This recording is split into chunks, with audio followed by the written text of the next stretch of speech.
Hello hi नमस्कार। स्वागत है आप सबका लक्ष्य एकेडमी हिमाचल के ऑनलाइन प्लेटफॉर्म में। ओके, तो हिंदी साहित्य में आज हम जो है पीएचडी हिंदी का 2016 का जो क्वेश्चन पेपर है वो सोल्व करने वाले हैं।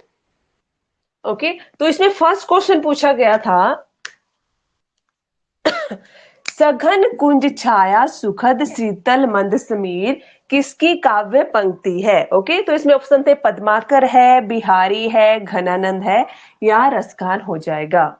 तो ये जो पंक्ति है ये हो जाएगी बिहारी की। ठीक है। नेक्स्ट क्वेश्चन है, इसमें खड़ी बोली को अन्य किस नाम से जाना जाता है। तो खड़ी बोली को देखो बांगरू है ए ऑप्शन, बी में कोरबी है, सी ऑप्शन में मेरठी है और डी में क्या हो जाएगा पैसाची। ठीक है। अब देखिए जो खड़ी बोली है इसको अन्य किस नाम से जाना जाता है, तो इसका करेक्ट आंसर क्या हो जाएगा, कोरबी हो जाएगा। ठीक है। नेक्स्ट है, राजा लक्ष्मण सिंह किस तरह की हिंदी के पक्षधर थे। ओके, तो राजा लक्ष्मण सिंह किस तरह की हिंदी के पक्षधर थे। अब देखिए हिंदुस्तानी हिंदी के, दक्कनी हिंदी के, संस्कृतनिष्ठ हिंदी के या उर्दू मिश्रित हिंदी के पक्षधर। तो राजा लक्ष्मण सिंह जो है संस्कृतिनिष्ठ हिंदी के पक्षधर थे। तो इसमें सी ऑप्शन करेक्ट हो जाएगा। ओके, तो आगे बढ़ने से पहले एक जरूरी जानकारी देना चाहूंगी। लक्ष्य एकेडमी हिमाचल ऐप पर TST, PhD, JBT, LT, medical, non medical, TET व commission, patwari, allied, forest guard के सभी कोर्सेज अवेलेबल हैं। तो गूगल प्ले स्टोर से लक्ष्य एकेडमी हिमाचल ऐप को डाउनलोड कर ले, वहां पर आपको सारे कोर्सों की जानकारी मिल जाएगी। और लक्ष्य एकेडमी हिमाचल यूट्यूब चैनल को भी सब्सक्राइब कर लें। और अधिक जानकारी के लिए 8894592402 पर भी कॉल या व्हाट्सएप कर सकते हैं। ओके, तो चलिए आगे स्टार्ट करते हैं। ओके, तो आप लोग ना साथ में कॉपी पेंसिल भी ले लो और देखो कि किस तरह से क्वेश्चन आ रहे हैं पीएचडी वाले। ठीक है। तो देखिए इसमें मतलब कि जो पंक्तियों वाले क्वेश्चन है वो भी आप लोगों को याद होने चाहिए। ठीक है, पंक्तियों वाले क्वेश्चन है, साथ में ये तो बेसिक क्वेश्चन है, ये तो आप लोगों को पता ही होने चाहिए।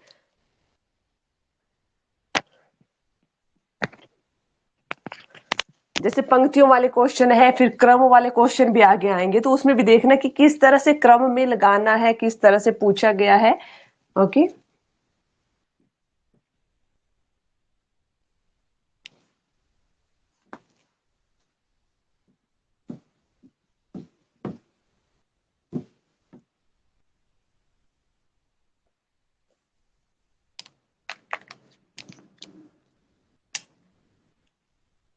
ओके, फोर्थ क्वेश्चन हो जाएगा, ध्वनि संप्रदाय के प्रवर्तक।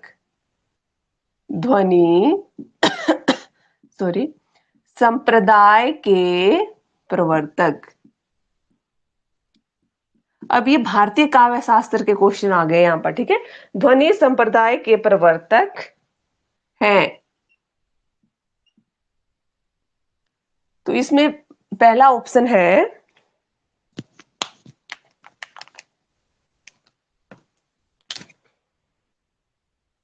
मम्मट, बी ऑप्शन हो जाएगा क्षेमेंद्र,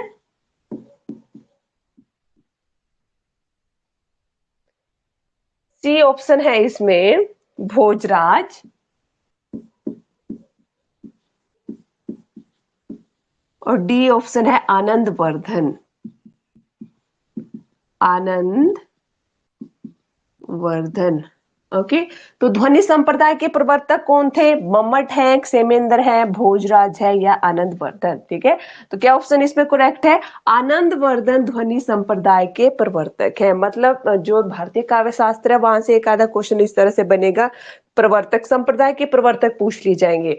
जैसे ध्वनि संप्रदाय के कौन है, रस संप्रदाय के प्रवर्तक कौन है, औचित्य संप्रदाय के कौन है, अलंकार संप्रदाय के प्रवर्तक कौन है। ठीक है। नेक्स्ट क्वेश्चन है,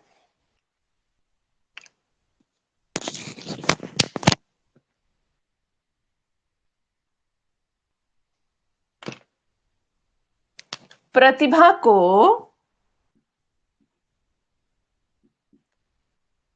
प्रतिभा को काव्य रचना में किसके अंतर्गत रखा गया है। किसके अंतर्गत रखा गया है। ओके, तो इसमें ऑप्शन है, पहला है काव्य लक्षण,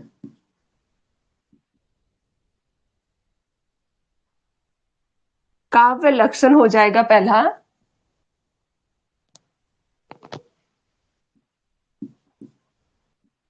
दूसरा काव्य हेतु, सी ऑप्शन है इसमें काव्य प्रयोजन, काव्य प्रयोजन। और डी ऑप्शन में है काव्य आत्मा, काव्य आत्मा। ओके,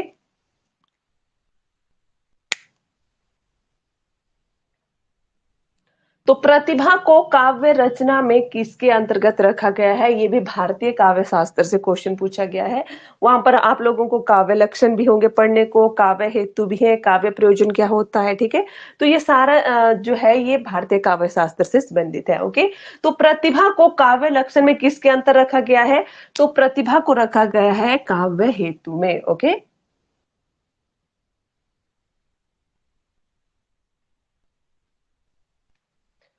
प्रतिभा है, व्युत्पत्ति है, अभ्यास है। तो ये जो संस्कृति देखिए, जो काव्य शास्त्र है, भारतीय काव्य शास्त्र है, मूल रूप से ये हम संस्कृत काव्य शास्त्र ही इसमें देखेंगे, ठीक है। तो जो मूल रूप से काव्य हेतु है उसमें कौन कौन सी चीजें आ जाएंगी? प्रतिभा है, व्युत्पत्ति है, अभ्यास है, ठीक है। वहां पर भी सभी आचार्यों ने अपने अपने मत दिए हैं। जैसे किसी ने केवल प्रतिभा को ही माना है मुख्य रूप से, किसी ने प्रतिभा, व्युत्पत्ति, अभ्यास को माना है, ठीक है। ओके, तो चलिए नेक्स्ट क्वेश्चन करते हैं। 6 नंबर पर क्वेश्चन है, काव्य शास्त्रीय आचार्यों का, काव्य शास्त्रीय आचार्यों का काल क्रमानुसार, काल क्रमानुसार, काल क्रमानुसार आप लोगों ने लगाना है, ठीक है। इनको काव्य शास्त्रीय आचार्यों का काल क्रमानुसार सही अनुक्रम, सही अनुक्रम। ओके, तो इसमें देखिए ए ऑप्शन में क्या है? बामन, अभिनवगुप्त,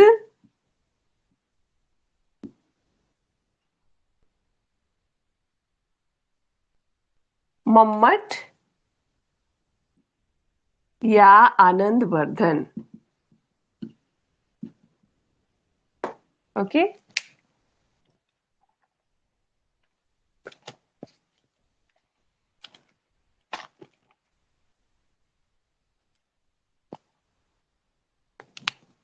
ओके। अब इसके लिए आप लोगों को पता होना चाहिए कि ये आचार्य किस किस शताब्दी के हैं, ठीक है। जैसे बामन 8वीं शताब्दी के हैं। ओके, अभिनव गुप्त 10वीं शताब्दी के हैं और मम्मट जो है 11वीं शताब्दी के हैं।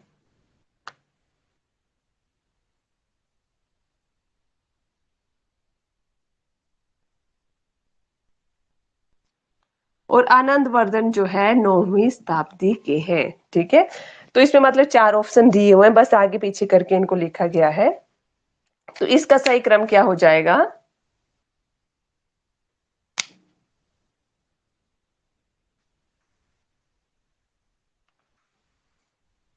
तो देखिए सही क्रम क्या हो जाएगा, मतलब आप लोगों को ईस्वी पता होगी तो आप सही क्रम में लगा सकते हैं, ठीक है। अब मैं चारों ऑप्शन नहीं लिख रही हूँ इसमें। ओके, मतलब इस तरह से दिए गए हैं, अगले ऑप्शन में इसको आगे कर दिया है, इसको पीछे कर दिया है। तो इसका सही क्रम देखिए क्या हो जाएगा। तो सबसे पहले बामन हो जाएंगे, फिर आनंदवर्धन है, ठीक है। फिर 10वीं शताब्दी में अभिनव गुप्त हो जाएंगे, अभिनव गुप्त हो जाएंगे, ठीक है। और फिर 11वीं शताब्दी में क्या हो जाएंगे? मम्मट हो जाएंगे। ओके, तो इसके लिए आप लोगों को जो भी भारतीय काव्य शास्त्र के जो आचार्य हैं उनकी शताब्दियां पता होनी चाहिए, ठीक है। ओके, तो बामन 8वीं के हैं, अभिनव गुप्त 10वीं के हैं, मम्मट 11वीं के, आनंदवर्धन 9वीं के हैं।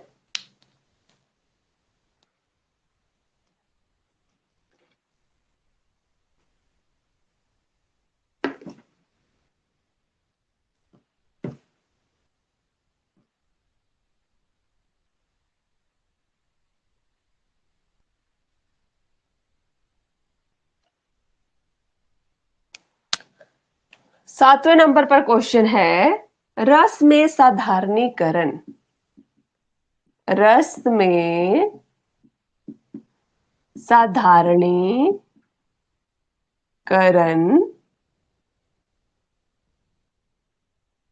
के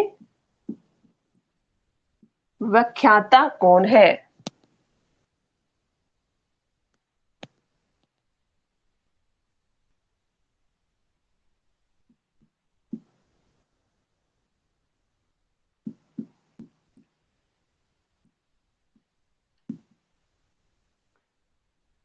ए ऑप्शन हो जाएगा, रस में साधारणीकरण के व्याख्याता कौन है। तो ए ऑप्शन है इसमें शंकुक,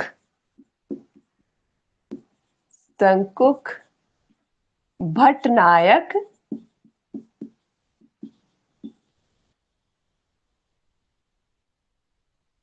भट्टलोलट,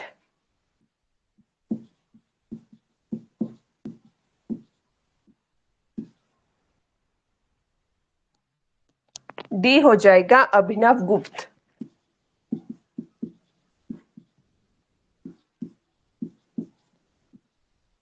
अभिनव गुप्त। ओके, तो इसमें देखिए ये भी भारतीय काव्य शास्त्र से पूछा गया क्वेश्चन। रस में साधारणीकरण के व्याख्याता कौन है? तो इसका करेक्ट आंसर क्या हो जाएगा? भट्टनायक। ठीक है, चार ऑप्शन है, शंकुक है, भट्टनायक है, भट्टलोलट है और अभिनव गुप्त है। तो करेक्ट आंसर क्या हो जाएगा? भट्टनायक। ओके,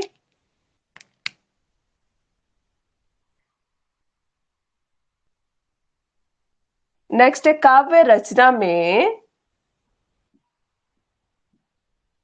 काव्य रचना में उदात्त तत्व को प्रमुख किसने माना?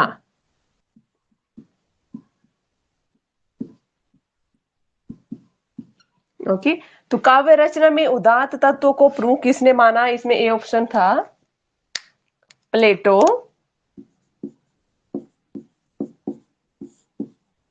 बी था अरस्तु,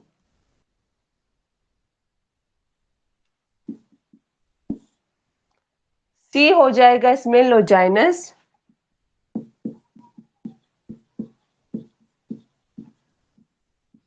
और डी हो जाएगा कोई नहीं। ओके, तो काव्य में उदात्त तत्व को प्रमुख किसने माना? प्लेटो ने, अरस्तु ने, लोजाइनस ने या कोई नहीं? तो इसका आंसर हो जाएगा लोजाइनस ने। ओके, नेक्स्ट क्वेश्चन है, निर्वैयक्तिकतावाद, निर्वैयक्तिकता, निर्वैयक्तिकतावाद का सिद्धांत, का सिद्धांत किससे संबंधित है?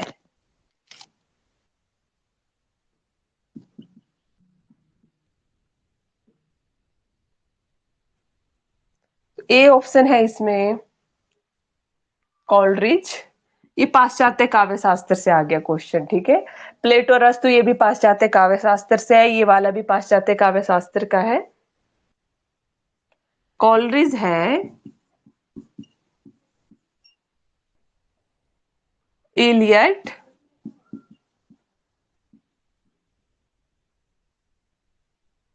वर्ड्सवर्थ,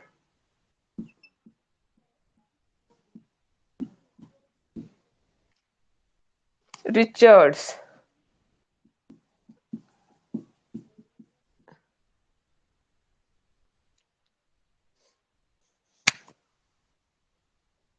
तो जो निर्वैयक्तिकतावाद का सिद्धांत है ये किसने दिया है? इलियट ने दिया है। ओके, तो देखिए पाश्चात्य काव्य शास्त्र में भी बहुत से सिद्धांत दिए हैं, तो वहां से भी क्वेश्चन बन रहे हैं। ठीक है, मतलब किस किस तरह से क्वेश्चन बन रहे हैं, तो यहाँ से आप लोगों ने ध्यान से देखना है। ओके, नेक्स्ट क्वेश्चन हो जाएगा,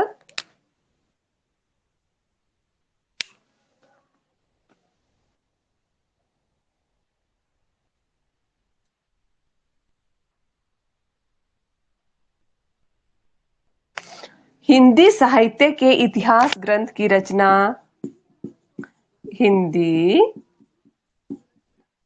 साहित्य के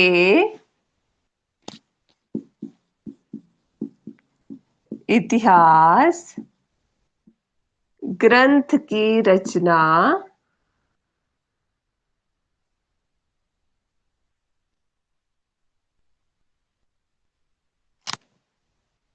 निम्नलिखित में से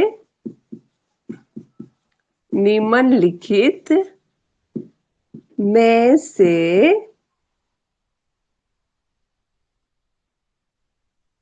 सबसे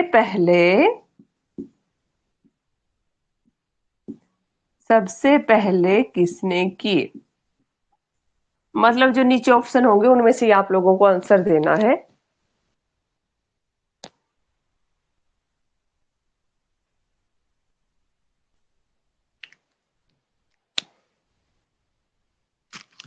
ओके, तो ऑप्शन में इसके ऊपर लिख देती हूँ, नीचे शो नहीं होगा आप लोगों को।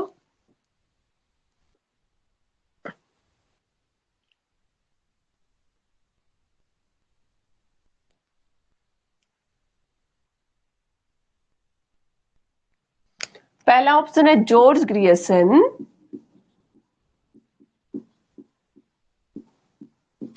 George Grierson. बी ऑप्शन है शिवसिंह सेंगर,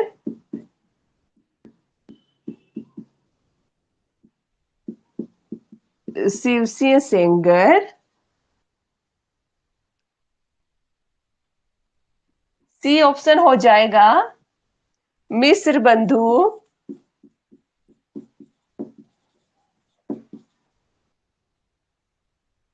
डी ऑप्शन हो जाएगा Ramchandra Shukla.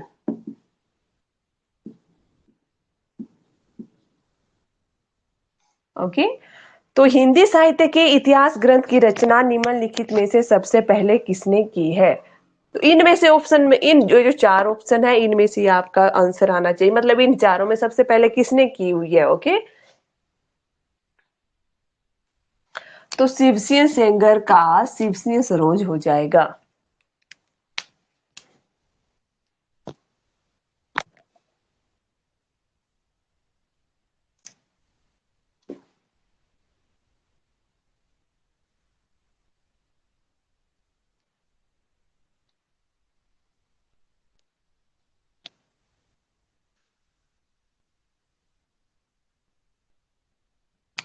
Okay, question number 11 है, चंदवरदाई को हिंदी का प्रथम कवि किसने माना? चंदवरदाई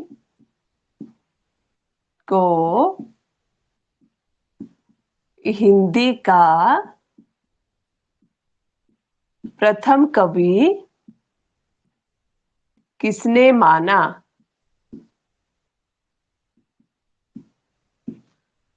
ऑप्शन 1 पे है रामचंद्र शुक्ल,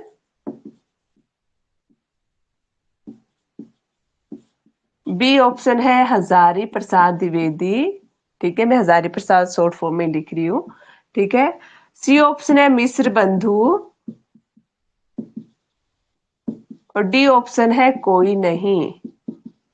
इस तरह से मैं आपको ऑप्शन दे रही हूँ यहाँ पर। तो चंद्रवरदाई को हिंदी का प्रथम कवि किसने माना है? तो रामचंद्र शुक्ल ने माना है, तो इसमें ए करेक्ट आंसर हो जाएगा। ओके, 12वां क्वेश्चन था, मिस्र बंधुओं के अनुसार, मिस्र बंधुओं के अनुसार हिंदी का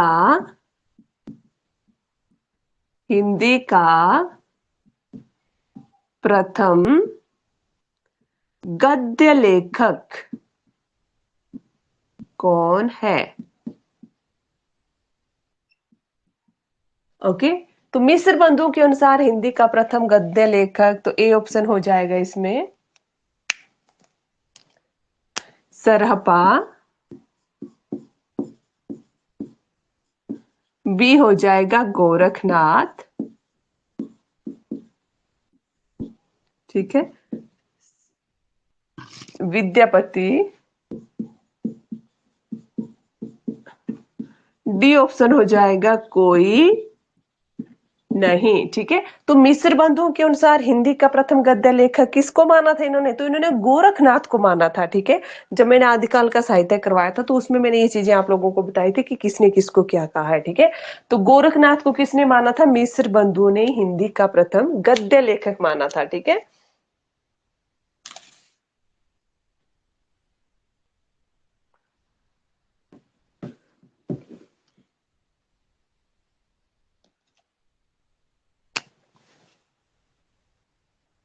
ओके, 13वां क्वेश्चन है, पंक्ति वाला क्वेश्चन पूछा गया है यहाँ पर।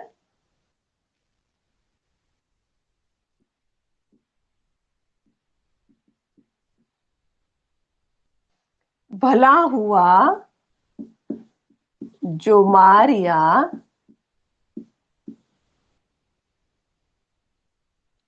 बहनी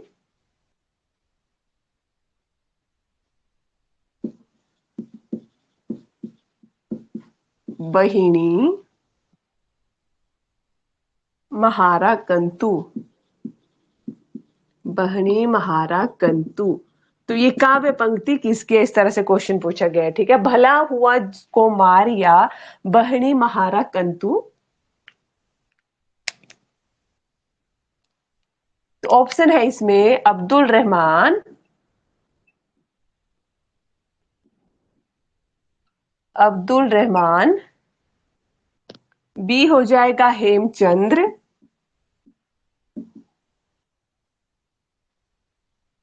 सी हो जाएगा दामोदर शर्मा,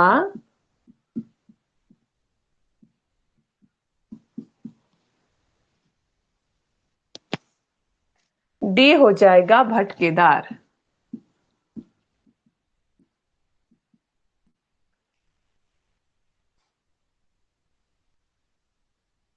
ओके, तो इसमें हेमचंद्र करेक्ट आंसर है। ठीक है, भला हुआ जो मारिया बहनी महारा कंतु, तो ये काव्य पंक्ति किसकी है? हेमचंद्र की है।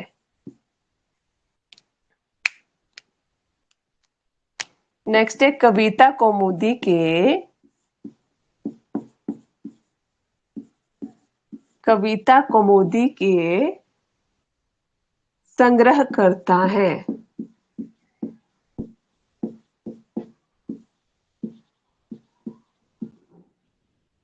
कविता कौमुदी के संग्रह करता है, ए ऑप्शन है इसमें श्याम सुंदर दास, श्याम सुंदर दास, बी हो जाएगा नगेंद्र, सी हो जाएगा राम नरेश त्रिपाठी,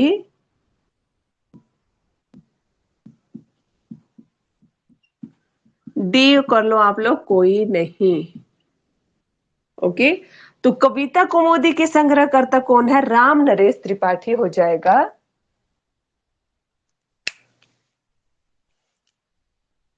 नेक्स्ट क्वेश्चन है, मिस्र बंधुओं में शामिल नहीं है, मिस्र बंधुओं में शामिल नहीं है, तो इसके लिए आप लोगों को मिस्र बंधु के नाम पता होना चाहिए थे कि मिस्र बंधु 3 भाई थे। ठीक है, तो उसमें कौन सा शामिल नहीं है, ये इसमें क्वेश्चन पूछा गया है। तो ए ऑप्शन है इसमें गणेश बिहारी,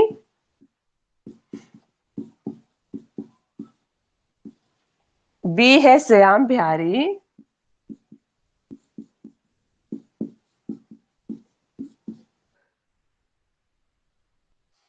सी है केशव बिहारी,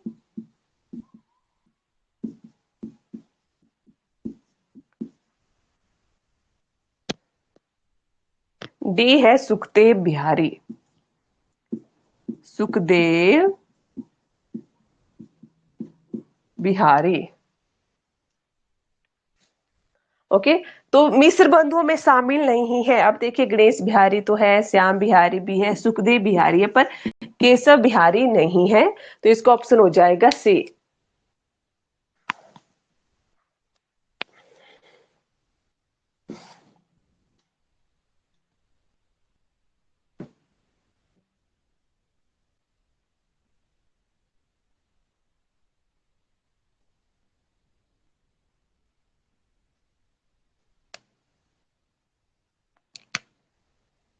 ओके, 16वां क्वेश्चन है,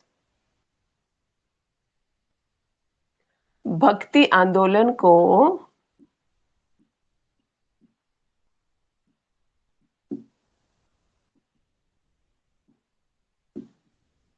भक्ति आंदोलन को ईसाइयत की देन किसने कहा?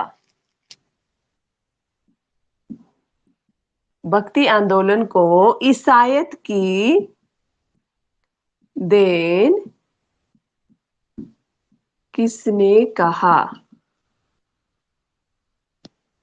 ओके, तो इसमें भी ऑप्शन है, जॉर्ज ग्रियर्सन है, मिस्र बंधु है। ठीक है, तो देखिए भक्ति काल से ये क्वेश्चन पूछे गए हैं। ठीक है, तो भक्ति आंदोलन को ईसाइयत की देन किसने कहा था? जॉर्ज ग्रियर्सन ने कहा था। मैं डायरेक्ट आंसर लिख रही हूँ यहाँ पर, जॉर्ज ग्रियर्सन ने कहा था। ठीक है,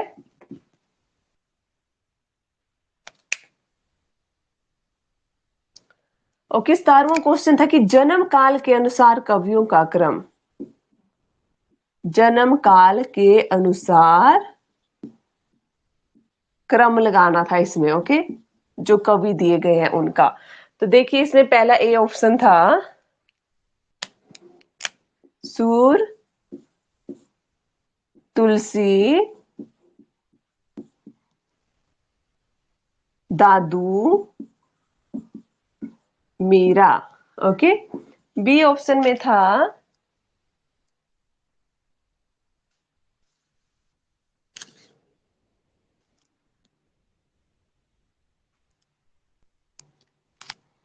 तुलसी,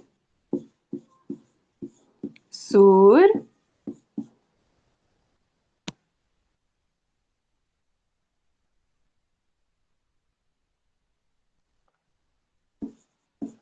दादू, मीरा।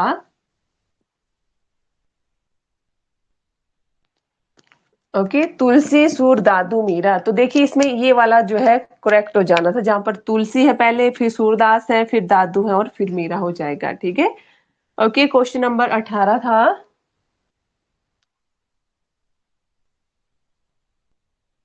मन मेरा सुई, मन मेरा सुई, तन मेरा धागा, तन मेरा धागा। तो ये पंक्तियां जो है किस संत कवि की है? संत कवि की पंक्तियां हैं ये, पर किस संत कवि की पूछा गया है। ठीक है,